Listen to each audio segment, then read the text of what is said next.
Yo, we talking about groceries on FBA. Yo, easy. Yeah. J to the O, the Mayos. Groceries on FBA. What you know about that?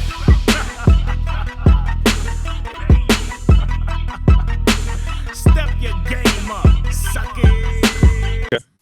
Alrighty. Well, welcome everybody. We're talking about Refunds Manager tonight, which is software that will kind of automatically open cases on your behalf for lost inventory or reimbursements or any money that's due to you by Amazon. So let me go ahead and share my screen out. Okay. First, I was going to go through the list of, just briefly, the list of cases they handle. I'll show you a couple of examples of their how it works, what pieces get installed, and then kind of some of the results that I've seen. From their webpage, the main things they look for are transactions per item. That sounds kind of boring, but as we covered a couple weeks ago, if you look at your inventory adjustments report, Amazon will, and sometimes frequently will, take items out of your inventory and do stuff with them. And that stuff could be, put them on hold them back, get rid of them, destroy them, who knows what, but you end up with a deficit in your warranty or in your inventory.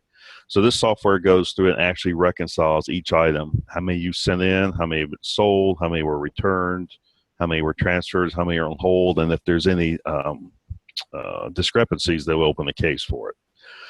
Orders credited the customer more than what was charged, and before I cover this, just real quick, the person who individually wrote the software, English is not his native language, so some of the wording's kind of funny, especially in the case management messages or case messages. So I'll show you where to go in and edit that, just so you can clean it up when you send it to Amazon.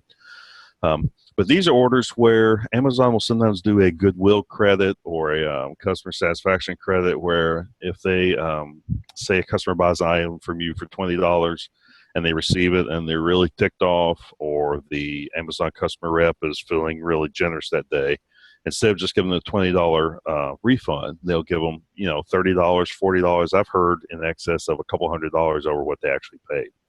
Obviously, all that should come out of your account is what was charged. So they will check for that, as well as sometimes Amazon's, I don't know if their math is wrong or if there's just a glitch in their system, but sometimes between all the shipping credits and gift cards and discounts the customer gets, they don't always take from you just the amount of money that you should be charged for a refund. So it checks for that. Any items damaged by shipper inbound, misreceived, and older than 30 days. They leave a 30-day window just to allow Amazon time to find it and to resolve any discrepancies. But basically, this is anything damaged from the time you ship it to Amazon. Well, basically anything that happens in inventory from the time you ship it to the time it's actually received and ready to sell. So whether they lose it, damage it in the warehouse, or it gets damaged in the shipment. Replacement was given to the customer, but original never returned. This doesn't apply to all categories. Some categories, the customer cannot return it, and that's treated differently. But this is where, a customer calls and says, hey, I don't like this item, or it's broken or whatever. They're supposed to return it back within an established window. I think it's 45 days. I'll have to look it up. They say you're 45 days. But if they don't, Amazon is supposed to give you a refund of the refund, basically. So they compensate you for that item not being returned. So it checks for that. If an order is returned after 30 days, Amazon is supposed to give you a 20% restocking fee that is due to you. Orders that were debited were never actually returned. So an item that was never actually returned. This was replacements, I'm sorry.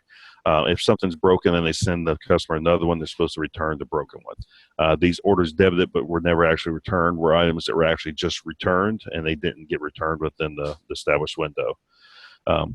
This one I never knew about or thought about until I actually started using this software at the beginning of the year. But if there's orders where there's a weight fee that's charged, it's either a dimensional or commission fee that was overcharged based on a category. So sometimes they'll calculate a dimensional weight that's higher than the actual weight, and so you're charged a weight fee that's based on dimensional instead of the actual. And sometimes, there's different commissions in different categories. And sometimes Amazon will charge you the wrong commission fee. And that could be if an item was in the wrong category when it was initially sold, or if the item's been moved since then, or if there's any kind of discrepancy, this will go check for that. And then the item's destroyed by Amazon without your request, or lost or damaged by Amazon. That ties into the inventory adjustment report that we covered the other night. So that's what's covered, or what's included. The getting started, this is a little bit more complex than most of the software packages that we've looked at. The reason being, this is a cloud-based or software as a service software, which is where you use your browser and you sign in and you view everything. It also has a client component, so it's actually an executable that you have to download and install on your PC. Windows doesn't like it because it's not a signed program, but it is safe. At least the current version that I'm using is safe. There's no malware, but it's a third-party application. This start receiving credits 48 hours later.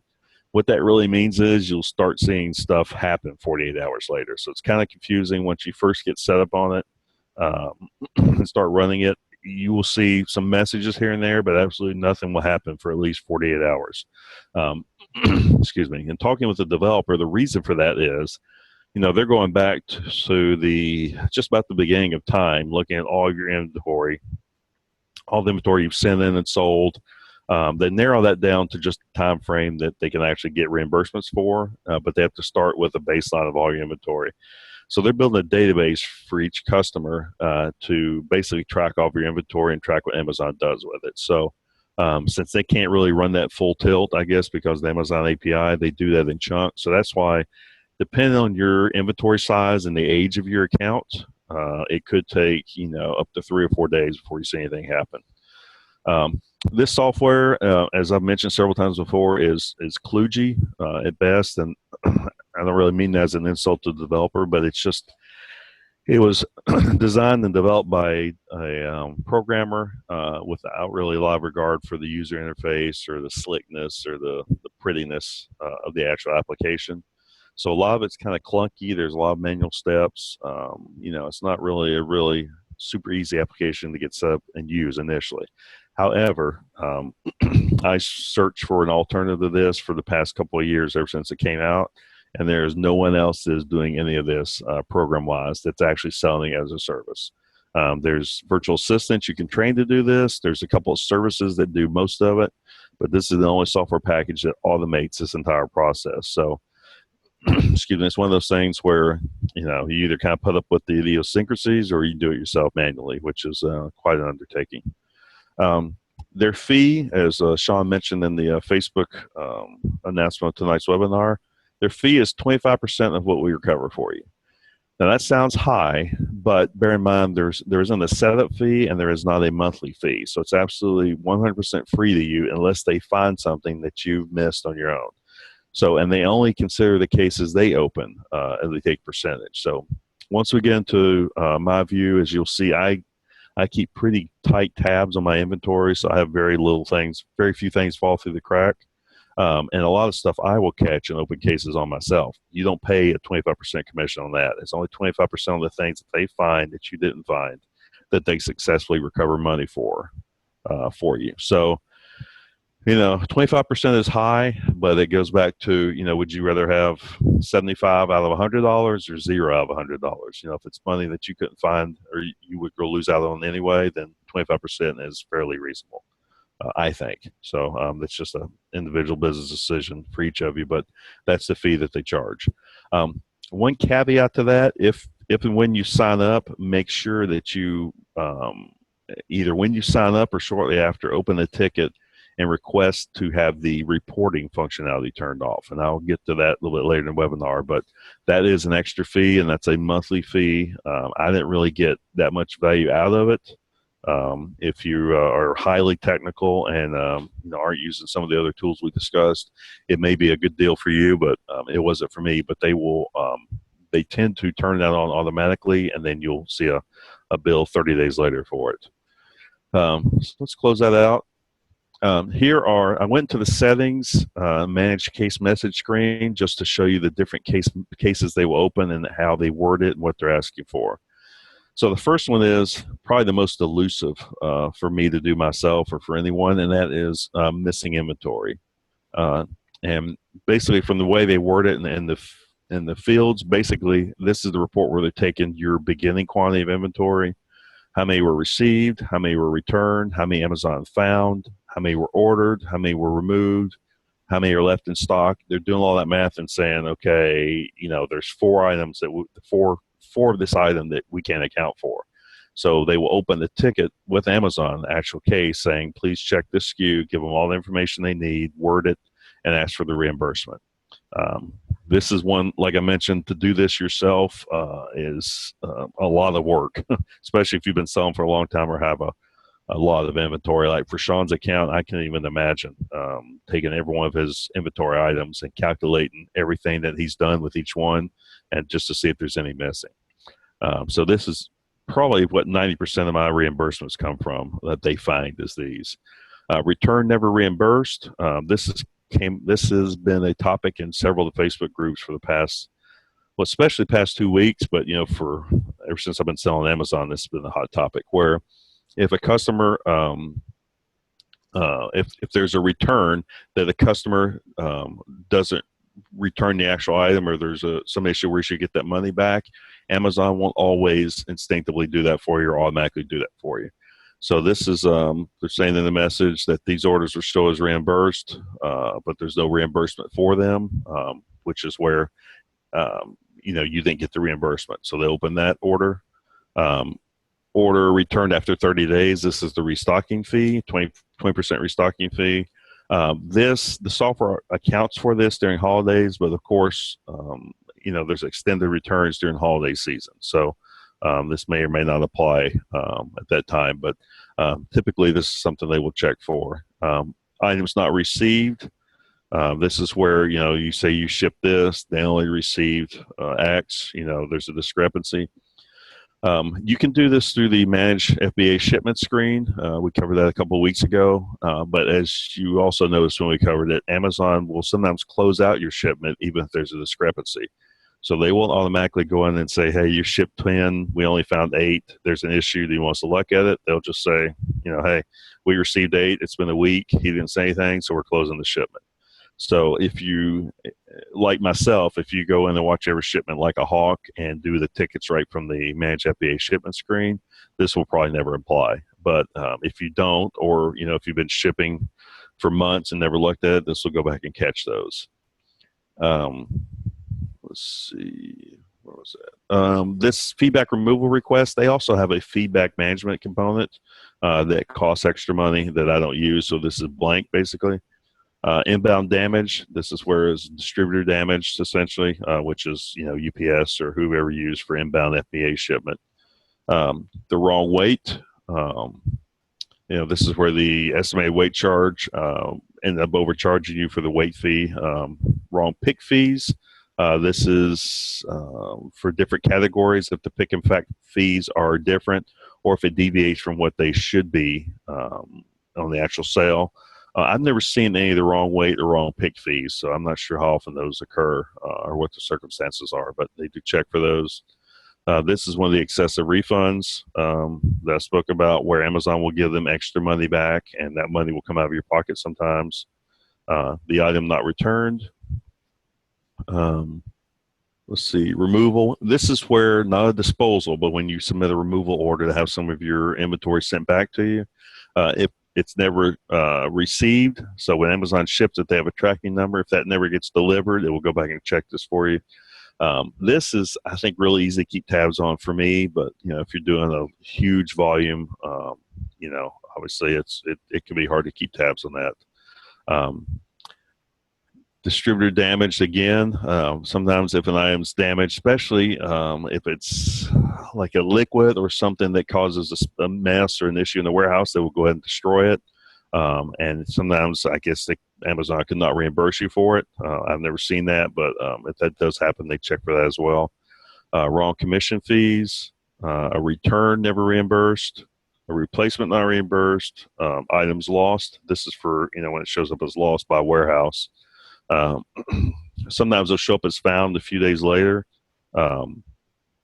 but if they don't find the entire amount that they originally reported lost. And if you look at your inventory activity report that we covered a couple weeks ago, you'll see there's a lot of churn as far as items transferred, moved, lost, found. You know, your inventory will come in and out of lost and found a lot. So this just makes sure that this just checks to make sure that all those numbers add up, basically. Warehouse damage items again, return not reimbursed, shipment adjustments, and a chargeback. So this is, I think this would probably apply more for if you're doing Amazon Web Store or something where they're directly crediting your credit card when the customer makes a sale or payment. So I don't think this applies to FBA. This shows all the fields that are in the actual message. But going back to the screen, I've updated some of the text. But you know, when you first come in there and first set it up, you'll find a lot of misspellings, a lot of you know, grammar errors or punctuation errors. I've cleaned up a few of them just because I'm OCD about it. But you know, you're welcome to go in here and edit it as much as you would like. There's also a setting in here. When this software first came out, everybody and their brother jumped on the bandwagon and was really you know, touting the benefit of it and how great it worked. But there was an issue where Amazon started refusing to do reimbursements or started kind of chastising sellers because they were opening too many cases. So there's actually a setting in here. I'll have to find it. But there's a setting that says, you know, only open 7 cases per day or 6 cases, or there's actual throttle. I think it's actually in the client. I'll show you. So that was one thing that caused them issues when they first came out. I think this came out around, I want to say September of, 2013. It's been out for a couple of years. I remember a couple of the, you know, the popular sellers like Jordan, Malik, and Kat, you know, were pitching this software and using it themselves, and they were getting thousands of dollars back because, you know, this inventory reconciliation and tracking was something that people weren't really keeping track of, or, you know, it wasn't really being touted in the message boards or Facebook groups. So obviously the first time, you know, Kat ran it, she had a couple of years of, you know, thousands of units, and they found quite a bit of money. I think it's $3,500. And so as more people started running the software and it started causing issues for Amazon, they kind of put the brakes on how many you could open at a time. So he made some changes to kind of adjust the pacing on when he opens them and the total number that he opened. Jimmy asked a question in the chat room: do they actually refund inbound damage if it's an Amazon partner carrier? Yes, with a caveat. Now, supposedly, well, technically, according to the rules, unless you follow their packing requirements, which is the, you know, the one that you've done, that's all the way around the box, and, you know, all the details they spell out, unless you follow that, they do not have to reimburse you. I've only had one inbound carrier damage, and they did reimburse me. I don't know if they follow up and get UPS to reimburse them, but I did get a reimbursement for it. So if it is an Amazon partner carrier, you can still get reimbursement, but if you don't follow their packing requirements, they could, you know, refuse to, or ding you, or, you know, reduce the amount they reimburse you. Click over to, here's another, like I was telling you, the wording's kind of weird. If you look under case management, they have case management and managed cases, which, you know, is kind of a weird way to word it. What they're trying to say is case management just lists the cases that they've opened on your behalf and the total reimbursement that they think they've received. Now, software, sometimes if it opens a case for multiple items, such as this one, they don't always get the total amounts right as for what they think they received. So there's a way you can adjust that in the following screen. But case management just shows you the cases that they've opened. So just this year, I've gotten $46 reimbursed with a total of 4 cases. If you go to manage cases, that's where you can actually see the cases that they open. The notes, which is really the response from Amazon, you can mark it complete once you're satisfied with the response. The value that they reimburse you, and this is where you can edit it if, you know, if the math wasn't right. Like on this one, they picked up, I think they picked up the first item, but they didn't get the total from the second item. So there we go, $21.95. This, it says 21.95, but they have a link here to the case ID, which I've already opened, that shows the actual case that they went with Amazon. So here you can see the actual case. You know, they said, you know, here's the SKUs, -1, please investigate, you know, et cetera. They supplied the information. Amazon answered and said, well, yeah, we confirm these are missing from the fulfillment center on the shipment. You know, here are the items. Here's the reimbursement. So you look like I'm getting $21.95 back, but what's happened in the interim that they actually picked up on and adjusted the amount in the software is if you click on the total, this total link right here, it will take you to the actual reimbursements report for your inventory. So here's the reimbursement ID, and as you can see, this one was lost inbound, but they did not reimburse me. That's because they pulled one out of their inventory. Amazon's also a seller of this, so they pulled one out of their inventory and reimbursed me for it. So I didn't get the full, you know, whatever that would be, $21. I just got the whatever they reported here, $11.54. So they provide you these links. You know, if something doesn't look right or you're not sure what's going on, you can click on this link, and as long as you're signed in to Seller Central, or it'll prompt you, you can sign in and see, you know, what's going on with each of these. But here they captured the response for each one, and I haven't updated these or closed these yet, but, you know, they said they confirmed these are missing. They did reimbursement 21. Oh, that's a repeat. Okay, so they split it up into two different reimbursements. So once these are closed, or once these are complete and you're happy with what they reimbursed you for, you can just click the checkbox and mark it complete, and that's their cue to go ahead and bill you for the 25% of that share. And then, yeah, let's just skew over here. So, and then the desktop component that I was speaking of also, which is where a lot of the setup is done. It has this little weird icon. I don't know if you could see it on the webinar, but it looks like, I don't know. It looks like a ring with a feather hanging from it, I guess. If you do show screen, you can actually see this is the task that's running. This current running and previous task only refreshes when you restart it. This is one of those things that it's just not really an elegant software. So when you first start it, it will tell you the last thing it did. And the last thing it did could have been 3 days ago. It could have been 3 minutes ago. It could have been a week ago. But current task just means the last thing or the most recent thing it's been doing. And that status hasn't changed. So it's basically just checking some inbound shipments I had to see if there's any discrepancies. In this set config is where you key in your credentials to sign in for your Amazon email, because they have to be able to sign in and open your cases for you. And under advanced settings, you can also specify a separate case email if you don't want to open you know, your Amazon, the cases on your Amazon ID. And then here is the actual sign in the RefundManager. So this is what ties it together. This application is you put in you sign up on the website, and then with those credentials, you put those in this application. And the website has your Amazon credentials, and then you just put your Seller Central credentials in this application, and that hooks the two together so it can run. Yes. Bill wants to know if this was the same service that got people suspended a little over a year ago. So I don't know if that's something you want to address before. Yep, no one got suspended that I'm aware of. I know when they first came out a year or two ago, Amazon basically chastised a few sellers, sent them an email saying that, you know, you're not allowed to open automated cases. You know, each item has to be manually reconciled. Basically, they didn't like the fact that the software was blasting them with cases, because like in the instance of Kat that I mentioned, you know, $3,500 in reimbursements, I'm sure there was a couple hundred cases that were opened on her behalf. So that's what ticked Amazon off. So Justin, the developer, made nice with Amazon and instituted some workarounds for them so that there's a pacing to the cases. He added some delays. It was mentioned some of the settings, but basically he waits like 10 extra days over when they're supposed to do a reimbursement before he opens a case.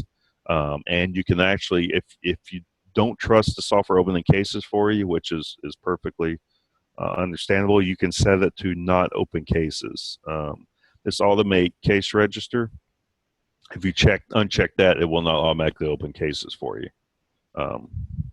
So if you want to just go in here and look at the actual discrepancies, like this screen would still populate, it just wouldn't have the cases. But you could go in and look at it and see, it would show you discrepancies in your inventory. It would show you the text for the case, and you could actually go manually open the case for you as well. Hydrocell, no, it is not the same as Hydrocell.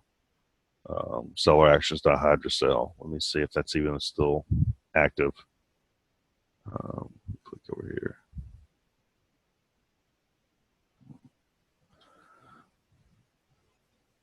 Yeah, I just want to make sure I'm telling you the right thing before I say.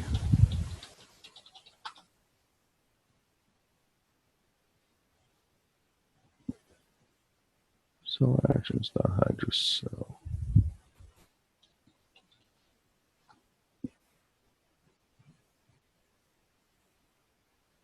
It's connecting. It's slow.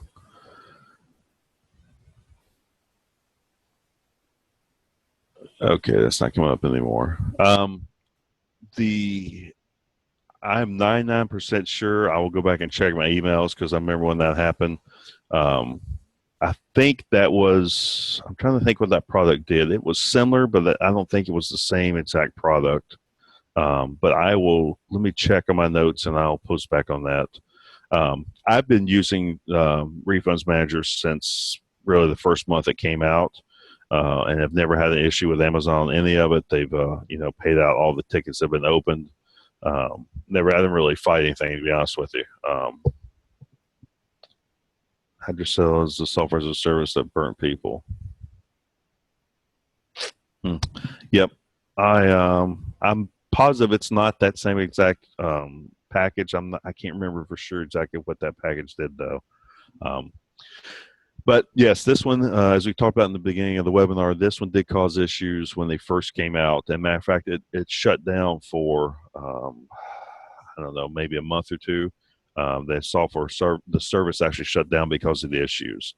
And that was because they were overwhelming Amazon with cases and just taking them off. So, like I said, I've been using it, except for those few months it was shut down for about the past 2.5 years, roughly. And haven't had any issues with it. But like I said, you can uncheck the automatic case management if you want, and manually open your cases. They will still track it, and they will still charge you. They will still charge you 25%, but you can be in complete control of what cases get open, when they get open, how you word it, the whole 9 yards. The report section. This is the piece I was telling you about, where they will give you a free 30 days trial. Whenever you sign up, and it looks like they've changed this. I pitched a fit to Justin when I first signed back up, because I stopped using it, I think, at the end of, right before fourth quarter last year. I stopped using it for a few months because I was just overwhelmed with tools and I had to get all my NWS permissions cleaned up. So I stopped using it. So when I created another account, he automatically turned the reports on. And I saw this $38.88 charge and pitched a fit with him, and he has since went in and changed it so that you have to click the opt into it if you want to try out the tools. Basically, and you can see from the drop downs what all is included. They do some pretty neat sales reports. The formatting's horrible. It's not very pretty at all. It's kind of tough to read, but they have some really great analytics on some of your inventory. A lot of it you can get from other packages. Some of it is fairly unique. They will show you like the items where your FBA fees are a large percentage of your net income or the net sale. So these are like, if for whatever reason, essentially this is a hint to look at the weight on an item to make sure someone's not merchant fulfilling and jacking up the rate on you. Slow moving item, it looks at metrics on how fast something's moving, how long it's been setting there. Sales history, lost listings, those are kind of the orphaned items that don't have listings, they're still in your inventory. Fast moving, you can look at profit by order. You can actually do a reorder report, which very basic functionality. It's basically just here's what you have the stock on. Inventory valuation. They also have product research, which is kind of like kind of a primitive version of some of the other tools we looked at, where you can paste in an ASIN or UPC and it will tell you the profit, the Amazon fees, how many sellers, that type of thing. You can also keep track of your own products and upload kits. So like if you're selling an item that's 3 individual items as one unit, you can create a kit so it can track that as one cohesive unit instead of the individual pieces and vice versa. They have a feedback management portion as well where you, I think, when I looked at it, I can't remember. I don't think it was automated. I think this is one of those where you go in and you check mark on the orders that you want to request feedback for. And it will send out the emails for you. It also has negative feedback alerting, and it will open cases to get negative feedback removed. As we've discussed several times, Amazon will frequently remove negative feedback for a variety of reasons. So this will allow you to automate it to just go ahead and ask to have it removed right out of the gate. So I don't know if that's something that I would necessarily agree with, but something you can consider as well. And let's see, reconciliation reports. This will, you can upload the actual weight for your items, and it will show you if there's any kind of discrepancy in the items as they're sold. And this may be why I don't see any weight shipping discrepancy cases open, is because I don't use this piece where I upload the weight for each item and make sure that I'm not getting charged the incorrect weight. So I know that was a quick rip through it, but as I mentioned, I keep pretty tight tabs on my inventory. So since the beginning of the year, I'm not sure how far back this goes, I've only been reimbursed really 2 different cases, 231 and 0021, and they got me $24.62 one time, and then the $11 or whatever for the other one. So like I said, I keep it pretty cleaned up. I know some sellers will run this software for like a month or a couple weeks at the end of fourth quarter before long-term storage fees hit, or at some regular basis, just to make sure the inventory is cleaned up, and then they turn it off for the rest of the year. So the good news is, since this software doesn't charge a monthly fee, the developer doesn't seem to frown on that. So since it goes back, I'll have to look and see. I think it goes back, it's several months. It'll go back as far as Amazon will reimburse for a lot of these things. So you could conceivably run it once a year and pick up most of the issues that have occurred in at least the past 3 months, if not 6 months or longer. So I know some sellers do that just because they don't like this continuously running. And I, like I said, I turned it off last year for a few months just because I had tool overload, but I've left it running since then because it doesn't seem to cause any harm, and it kind of keeps tabs on stuff for me. Let's see if we have any questions. And I still need to find out the seller actions thing because that's bugging me now. So I'll check into that, Joe, and then I'll message you an update once I can figure it out. But that is the gist of it. Again, it's completely free. The URL is in the chat window, RefundManager. So don't think I skipped anything. So if anybody has any questions, please feel free to chime in or post it in the chat box. Otherwise, if you're not comfortable with something like this or don't want to run the software, we've had some requests in the groups to cover more of the Amazon reports. So we will be walking through some of those in the next few weeks to kind of show you how to do your own reconciliation. And just for those of you that missed it a couple of weeks ago, I'll show you real quick since we have some time left. If you go into reports, I always go to film it. There may be a quicker way. But then look up under inventory on the left here. If you do show more, there is a inventory adjustments report. If you click on that and choose a date range of say 30 days, this is a eye-opener for a lot of people first time you see it. So this is all the inventory adjustments I've had just in the past 30 days. So as you can see over here, inventory misplaced, found, misplaced, misplaced, misplaced, found, misplaced, found. Just almost looks like a circus here of inventory issues going on. That's just in 30 days. So I would encourage you to go through and check this on your own account. It's just reports, fulfillment, and then over in the inventory adjustments. Just check that and look at what's going on with your inventory and just see if you feel comfortable that you either trust what's going on there or that you can manually reconcile those numbers yourself. If not, that's kind of the gap that a software package like this will fill in. Otherwise, if you can do it with a spreadsheet or some other way, then more power to you. But it's not something I'm able to do. That's for sure. Joe mentioned FBA Radar. It was the package that he was thinking of. I don't know if I've heard of that one.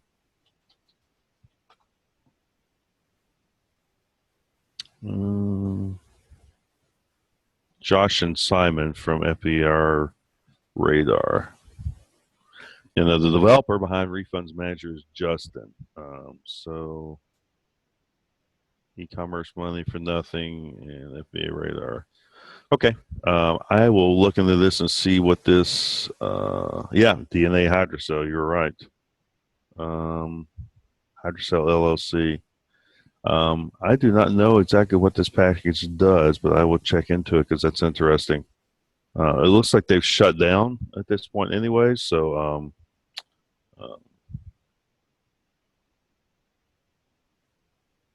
yeah, and their domain's gone. So yeah, if they did get sellers suspended, then that's probably why they they went the way of the dinosaur. But I'll see what I can find in the internet history about what that package was. So okay, good. I'm glad you cleared it up, Joe, because that was driving me nuts. Yeah, and as Joe mentions, hydrosale.com is available for sale. So if any of you guys want to take advantage of a tainted domain and make your next million, then you can probably get that registered for about $8. So how far back does the software go with your inventory? Jimmy asked. I am trying to remember. I know that, and I read it somewhere on his webpage. I'm going to have to dig it up. They go back as far as Amazon will reimburse for, and Amazon has certain parameters around how far back they'll reimburse you for an item. So, and I can't remember what those were, but they will go back because the developer's stance is that they only make money when they get you money back, so they're going to try to scrape every single penny they can out. So I know they go back as far as you can get reimbursement for. I don't remember those exact terms or links though. The settings tab on RefundManager, how do I find my Amazon Access Key ID? That is in the NWS sign-in. They actually walk you through it when you do the installation. Trying to think if I have that saved anywhere. It's the standard screen where you either click, I want to access my own data, I want to give a developer access to my data, or I want to give a program access to my data. You sign in and it gives you 3 keys. There's like a NWS key, secret key, and the third key, which they all list on the screen basically. So that's where those come from. And I shouldn't have shown those on this webinar. I'll have to go regen those after we're done because you definitely want to keep those protected because those give everybody access to your account. But when do I see that? That is when you do the sign in is when you will see the actual, let me see if I can get to the page where he has a link. Every software that has you sign or provide those keys gives you a link to get to it. So I didn't memorize the link. I can't remember WS settings. I can't remember what it is. Yeah, I'll have to post it in the actual group too. After when you do the sign up, once you do sign in, they will send you a link to verify your email, and then they will send you to a page that has a link to download the actual executable. It will have a link to actually do your NWS settings. Let me see if it's in here somewhere. Yep, so they're saying they import everything from the day your account was open until the day. Now, not all that's reimbursable, but they're saying they go back all the way to the beginning. I don't see the link on here. I remember you get an email that takes you to a setup page, and that's where you download the executable, and it points you to the page to put your credentials in. And then it's like a little print screen setup of telling you what to do. it's fairly straightforward. If you have any questions, don't post it in the group, and I can definitely help you with it. I don't see. Well, here we go. Software installation. There we go. Instructions and the download is right there.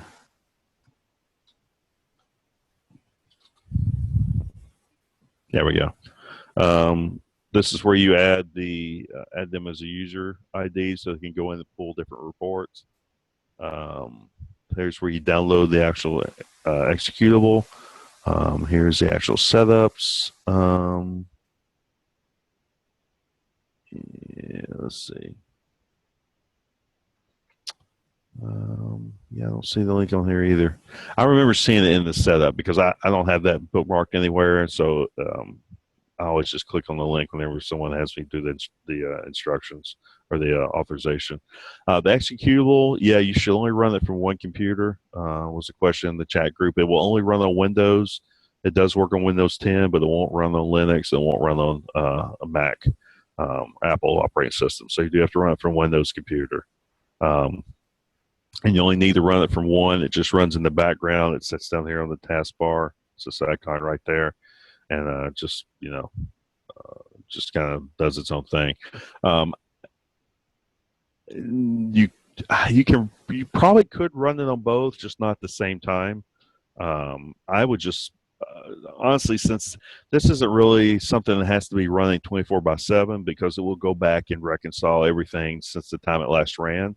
So even if you just put it on a home computer or computer that you run, even if you run it once a month, I would think that would be adequate, because it just needs to run long enough to, pull the reports, process the data, and then open the cases. So probably no need to run on two computers, and I wouldn't stress over running it every day by any means. Let's see.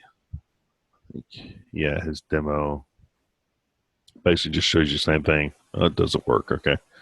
Trying to make sure I didn't miss anything. Yeah, I think that's it. Yes, it only works on Windows.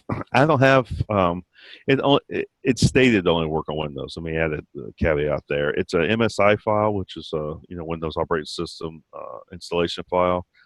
I don't use Apple computers, so I'm not sure. I don't have anything to test it on. I'm not sure if you could use like one of the virtualization products that lets you run Windows, on the Mac or something like that, if that would work. Because I've never tried it, but they explicitly just state they support Windows. So I think you'd be on your own to figure it out to get it working on anything else. Yep, I think that is it. I got all the questions, I think, in the chat group. Does anyone else have any questions? Doesn't seem like it. I think we're good. All righty then. That just because my computer doesn't work, that I cannot rebuttal to you, Todd. Yeah, I noticed you got audio back, which kind of ruined my night. But I ended up having to work it from my phone, so. There's always the next time. Oh, you're talking from your phone? Yeah. Yeah. I do see a mute button. I guess that's an option in the future. I could always be mouthy and just mute you so I can have the last word. Okay, touche. Yeah, I don't see any other questions, so I think we're good. Awesome. Yep. You guys have a great Thanksgiving and a happy Black Friday if you're a brave soul.